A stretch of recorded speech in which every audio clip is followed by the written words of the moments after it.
যখনই কোনো বিপদে পড়বেন আল্লাহর একটি নাম ধরে ডাকুন, তাৎক্ষণিক ইনশাআল্লাহ তাআলা আপনি সাহায্য পেয়ে যাবেন। কথা বুঝতে পেরেছেন? এটা হয় না আমাদের জীবনে? এটা কিন্তু হাদিস, এটা এক সহিহ হাদিস।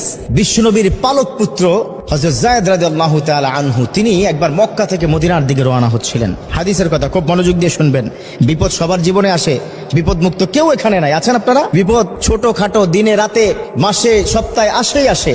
এমন একটা আজকে দোয়া শিক্ষা দিব, আল্লাহর একটি নাম শিক্ষা দিব, যে নামটা পড়বেন, যেটা হযরত যায়েদ রাদিয়াল্লাহু তাআলা আনহু তিনি পড়েছেন।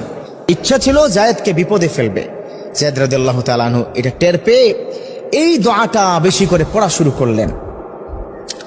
তিনি যেই দোয়াটা পড়লেন, সবাই আমার সাথে পড়বেন, আগিসনি ইয়া রহমান। কি?